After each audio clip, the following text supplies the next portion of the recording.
layer. As soon as you click, it creates a new one and you press enter. Now, what's going to happen is that your main layer or your main character is going to have a red dot assigned on it. That means it's a source now.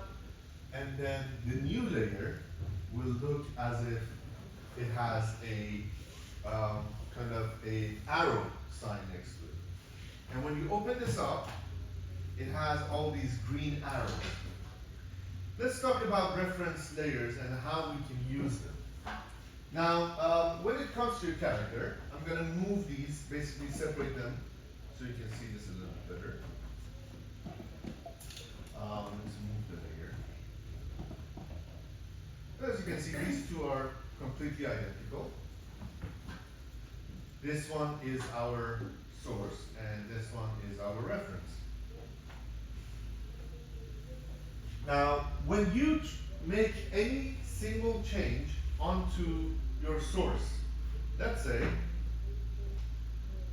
I want to make, I don't know, its eyes go some other color. Let's say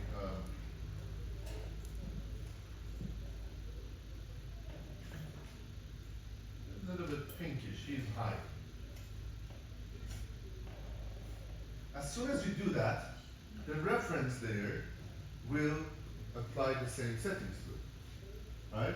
So it will basically copy live from your source. Whatever change you create to your source, the reference follows. But if I were to go over here and now select this one,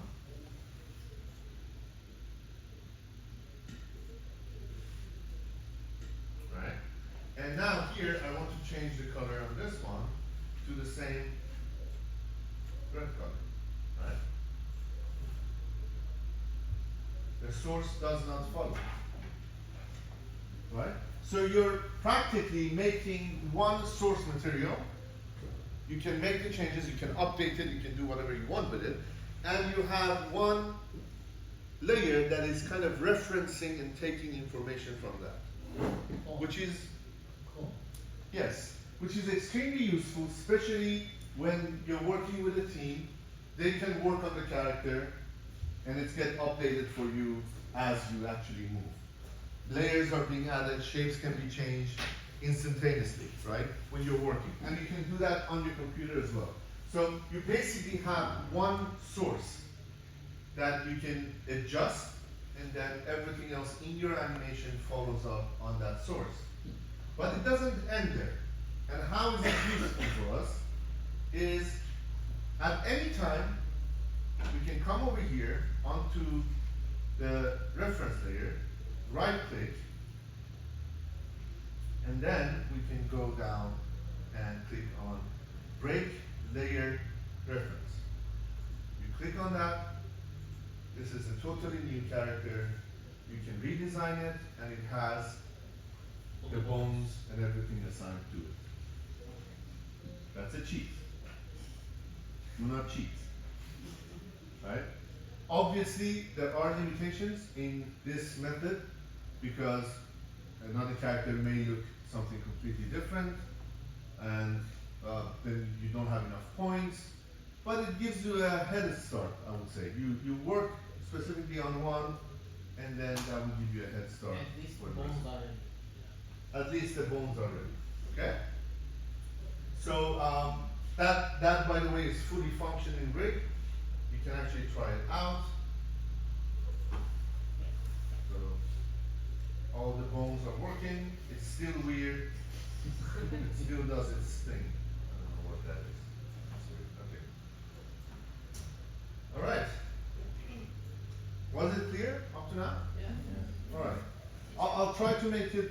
So can you show us how a character takes something or holds something? That's much more advanced next week. Okay.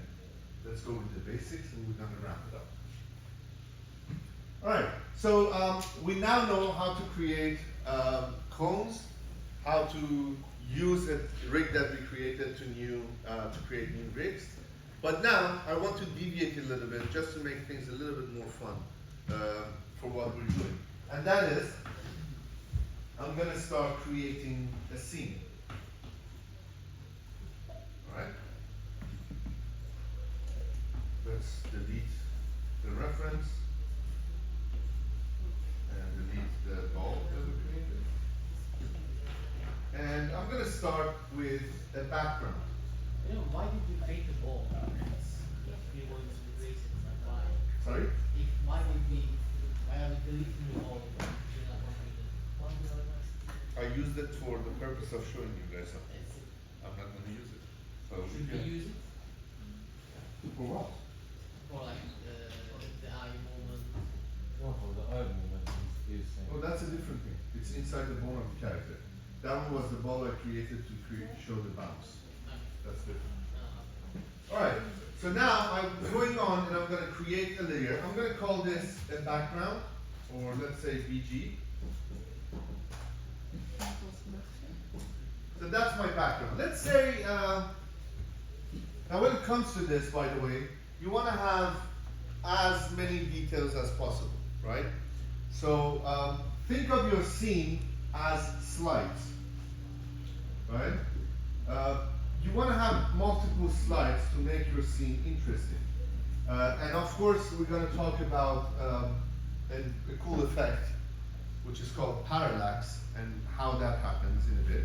But basically, you want to have different layers. Usually, you want to leave the middle layer for your animation, where the animation is taking place, right? So over here, I'm going to go on and I'm going to start creating shades. I can use a reference here from swatches, maybe go to landscape, and it gives me some colors to work with. First off, what I want to do is I want to create the sky. I go over here, I'm going to turn off the stroke. I don't need the stroke for the sky. I can grab the color from there, and I'm just going to draw a simple rectangle. That's the sky, right? Let's call it sky. And you know what? No, I'm not going to add the clouds here because I get to animate the clouds later on. But you can add maybe the sun can be in that area. And then moving on, I'm going to create a new one. Let's call this clouds. And let's draw with this. Increase the size, and let's change the color to white or gray. And I'm going to go with this one. That's another one, right? It has the strokes, everything looks fine. That's the clouds. I'm going to go on add into vector. I'm going to call this one mountains.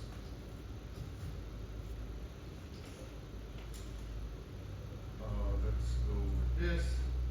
I'm going to add a few mountains in the back. I don't want the sharp corners for this. Let's take that away.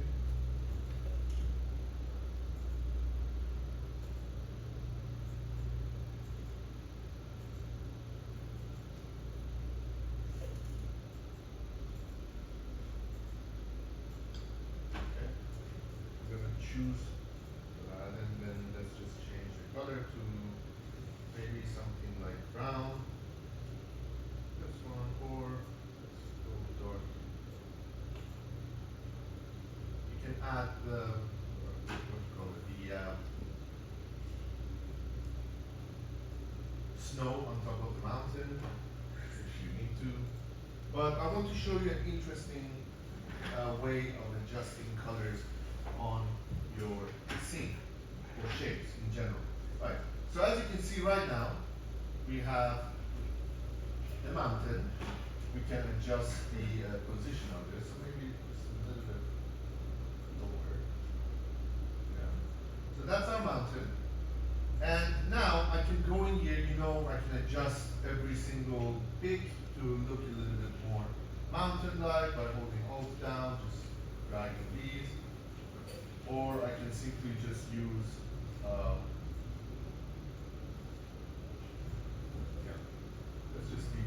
is. I'm not gonna spend so much time on this.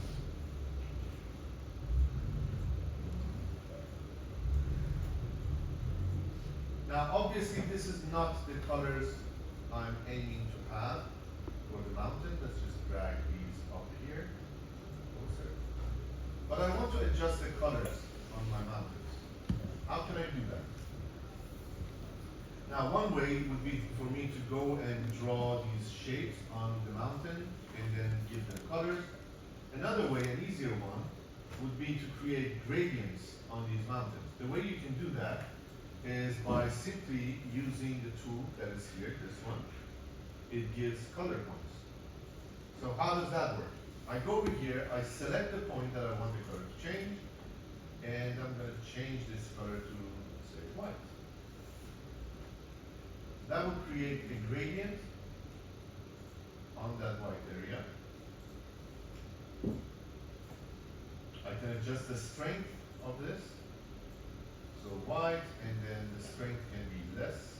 So it's a little bit less on the mountain. I can adjust this again to white, make the strength less. And I can then go in here, maybe add a different color. So make this one a little bit darker. Good. Right? And don't worry about the looks, you can press Ctrl R, and this is the result that is actually created. Right?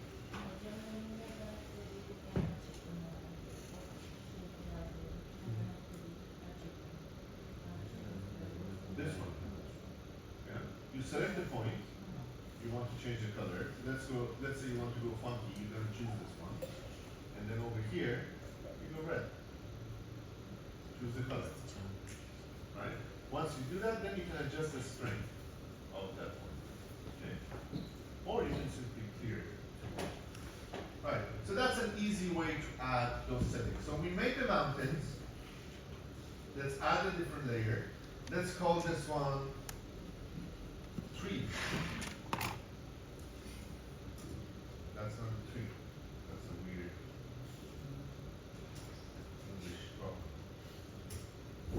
Alright, or let's call it jungle or whatever it is. And I'm gonna make this quite simple. I don't want to spend so much time on this. Let's choose a nice, and I'm gonna go with a bigger size for the brush. And just maybe that. Smaller brush.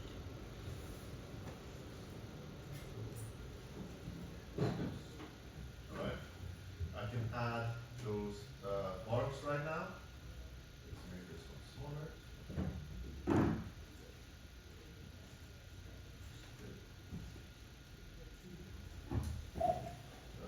Zero, 0.05. No. 0.05. Okay. And I'm gonna make this one brown again. Choose the brown color.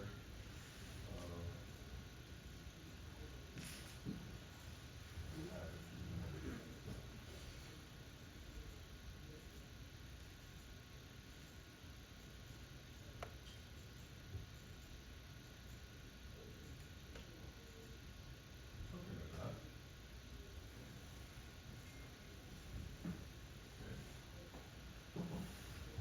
Now I'm going to go with the foreground. That's basically, or let's say the main ground. That's basically where the ground is going to be, where my characters are going to be acting on. So I'm going to call this main ground. That is obviously going to be quite simple. Let's just choose a nice color for it.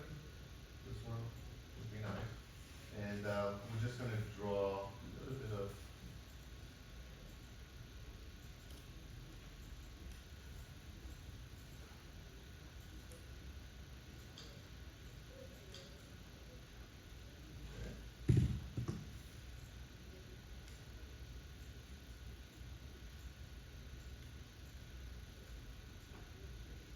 where the action is taking place. You can add other stuff on this.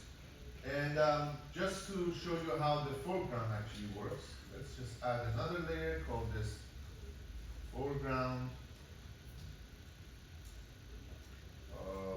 And let's just add a few bushes here and there. So I'm gonna select this one, maybe grab the cover, this, go with this, and increase the size just a bit. Yeah, something like that. And add a few bushes around here. That should be fine, I guess. And then, yeah. Okay, so we have the our scene over here. I'm gonna bring our weird character in. Let's put him in the top or behind the foreground. There it is. And let's scale him. The character is quite high, as you can see. One eye is, yeah, he's having a lot of fun. Okay, and now if I press Control R, it will go on and it will render the scene for me, right? Now, we have our scene here. This should not be visible. I'll show you how you can get rid of that. Yes. For now, let's leave it as is. Now, in basically in Moho, you can see the scenes in up to 4 different scenes at the same time. In this case, we only need one single extra one to be able to kind of analyze the depth of our scene. Now, for that, you can basically choose this the way, however you want it to be. You can do it vertically, horizontally, or cut it into 4 pieces.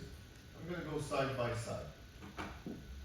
So by default, as you can see, I have the scene, and on the right side, they work separately from each other. In this case, I want the right side to be a little bit different. The way I can see the depth in my scene in Moho is by using the workspace tool, or the orbit in this case. You can click on that, and then you can click and rotate and see the depth of your scene. Right? So at this point, you can see all of these are basically on the same single layer. Right? And we don't want this to happen. We want this to move around. So if, let's say, I'm going to go to our scene here. So I want the foreground to be actually to the front, to add that kind of depth look that we want to have. Now I can use these options to adjust the layer, move the layer around. I can click on this and then basically click and drag, and it will move the layer. And as you can see, the right scene is being updated at the same time. So that's moving within the depth. But that is not what I want, because we went on and we created this whole scene, and we want the composition to be exactly as this is. Right? We don't want it to change. We just want to add depth. Sorry.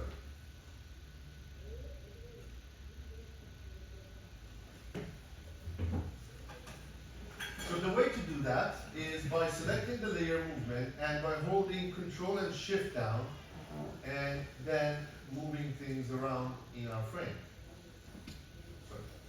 Alt and Shift? Yes, Alt and Shift, sorry. So Alt and Shift, you can see you can click and drag, and it will move things around. It moved it, but as you can see, it's still the same. It's further ahead, but in our composition, it looks exactly the same.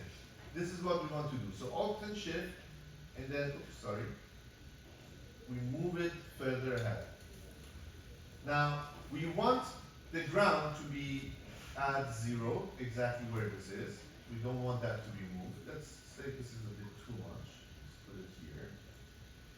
And then we're going to go to middle ground, keep it as is. We're going to move to trees, or let's go from down up. So sky, let's just push it all the way back. We don't want it to be, we want it to be as far as possible. Clouds, let's move them back quite a bit.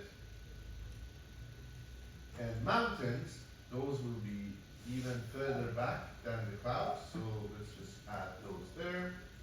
I'm going to put the clouds on top of the mountains.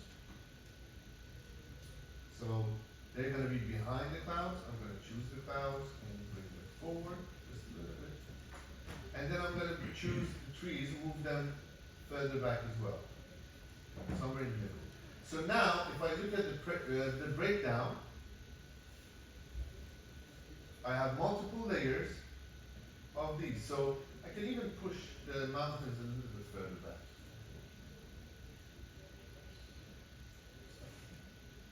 And it's resizing everything, rescaling everything according to your movement, so you keep the exact same composition all over.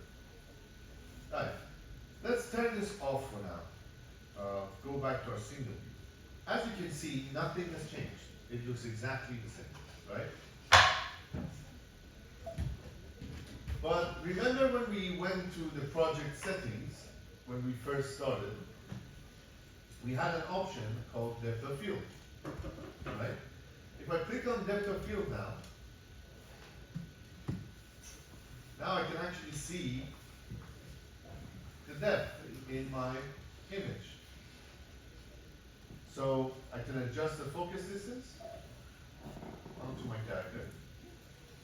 I can increase the blur or decrease it. The further it is, the more it will be blurry.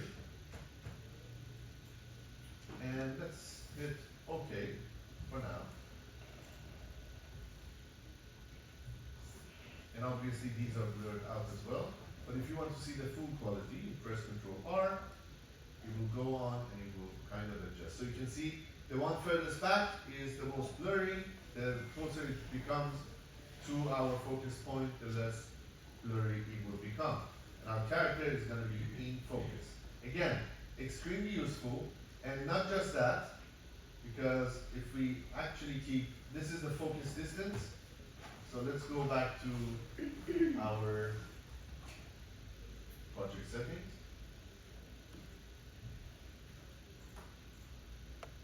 And over here, I can adjust it to be exactly on my character. Right? And I can create the focus range, make it smaller, so only the character is being in focus, everything else is out of focus. And now, when you look at here, everything else is out of focus. Obviously, that is a bit too much. You can adjust the settings, maybe make it less. And then the focus distance, again, is to be on our character. William, can you animate this distance? Hmm? Can you animate this distance? Can you animate? Yes, of course. Yeah. Everything is animated. You can animate every single thing in your scene. Right? So, this is basically how you create that depth. Now, when it comes to animation, let's jump back from here to here. I have my camera here. I can track my camera. Basically, that will kind of add the points. I can zoom camera. I can roll and I can pan and switch. We're going to get to those. But for now, let's just zoom a little bit. We're going to have a zoom on his face. And now when it's animated,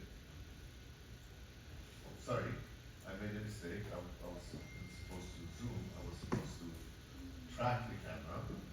So for now, let's just push this a little bit further down. And as you can see, when I move this around, I see that beautiful parallax effect happen. I can see the depth in my shot. But let's say I want to zoom on this guy's face. I move there, and at frame 40, let's hold Alt down, I drag, and I can focus. Move to his face, and I can adjust the focus. We're going to get to how we can adjust the camera settings. Okay, and now when I see this, it's going to have that depth applied to it.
Yeah.